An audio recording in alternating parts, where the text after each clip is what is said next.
Assalamualaikum warahmatullahi wabarakatuh. Baiklah, kita akan teruskan belajar Bahasa Melayu tahun 6, tema 9, Terokai Sains, Terajui Teknologi dan Inovasi, Unit 25, Keajaiban Sains, tajuk Ahli Sains Bertaraf Dunia.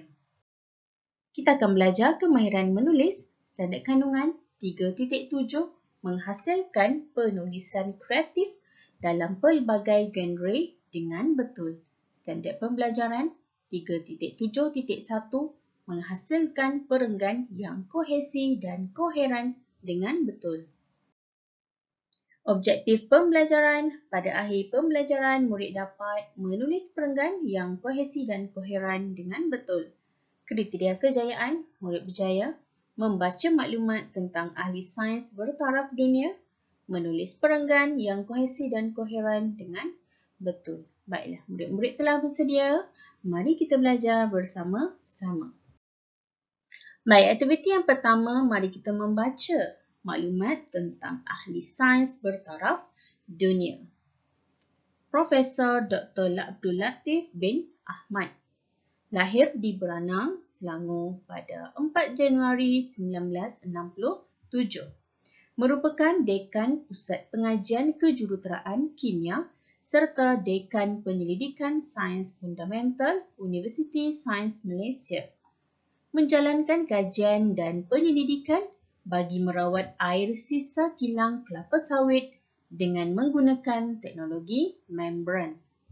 Diiktiraf sebagai seorang daripada saintis dunia yang mempunyai minda saintifik paling berpengaruh di dunia oleh agensi Thomson Reuters, New York, Amerika Syarikat. Penerima Anugerah Merdeka 2014. Baiklah, ini merupakan sedikit sebanyak latar belakang Profesor Dr. Abdul Latif bin Ahmad yang merupakan seorang ahli sains yang bertaraf dunia. Baik, mari kita membaca maklumat di bawah ini. Jian Hui sedang menyiapkan folio tentang tokoh ahli sains negara. Untuk melaksanakan tugas tersebut, dia perlu menulis biografi tentang ahli sains yang dikaguminya.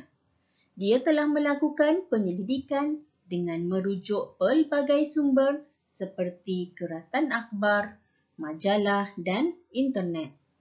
Setelah berjaya mengumpulkan maklumat yang berkaitan, dia pun menaip tugasannya di komputer. Baik, ini merupakan tugasan yang ditaip oleh Jian Hui. Jian Hui amat mengagumi Profesor Dr. Abdul Latif kerana beliau telah mengharumkan nama negara di persada dunia. Sebagai anak Malaysia, Jian Hui berasa amat bangga kejayaan Profesor Dr. Abdul Latif mahu dicontohinya. Dia juga menjadikan Profesor Dr. Abdul Latif sebagai idolanya. Baiklah, di sini, di bahagian tengah ini, Jian Hui perlu menaip tugasan folio yang perlu disiapkan tentang tokoh ahli sains negara iaitu Profesor Dr. Abdul Latif. Baik, kita teruskan. Baiklah, sekarang kita akan membina ayat dalam perenggan menggunakan maklumat-maklumat yang telah pun kita baca tadi berkaitan Profesor Dr. Abdul Latif bin Ahmad. Baiklah, ini merupakan maklumat 1 dan maklumat 2 iaitu lahir di Beranang, Selangor pada 4 Januari 1967, merupakan Dekan Pusat Pengajian Kejuruteraan Kimia serta Dekan Penyelidikan Sains Fundamental Universiti Sains Malaysia. Dan kita tambah lagi, ayat di bawah ini disayangi dan dihormati oleh pelajar-pelajarnya. Baik, ini merupakan ayat dalam perenggan. Di bahagian kosong ini, murid-murid perlu isi dengan maklumat di sebelah.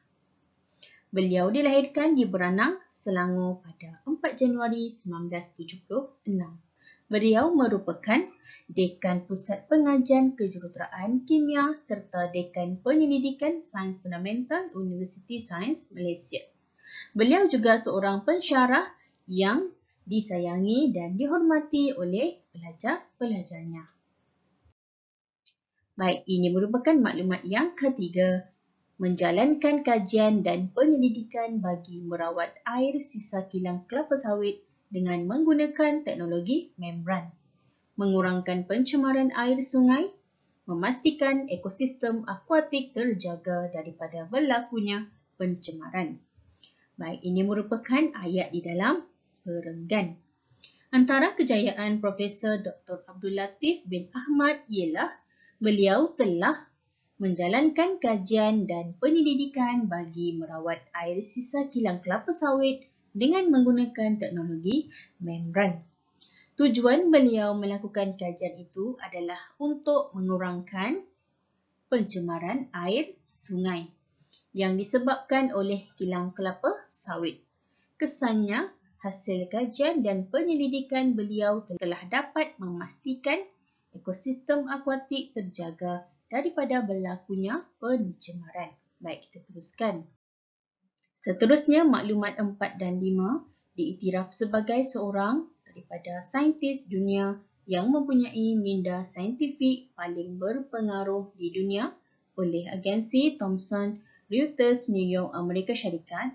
Penerima Anugerah Merdeka 2014 membuktikan bahawa rakyat Malaysia juga mampu bersaing dengan negara-negara maju yang lain dalam bidang penyelidikan. Baik, ini ayat dalam perenggan. Selain itu, beliau telah diiktiraf sebagai seorang daripada saintis dunia yang mempunyai minda saintifik paling berpengaruh di dunia oleh agensi Thomson Reuters New York Amerika Syarikat. Beliau juga merupakan penerima Anugerah Merdeka 2014.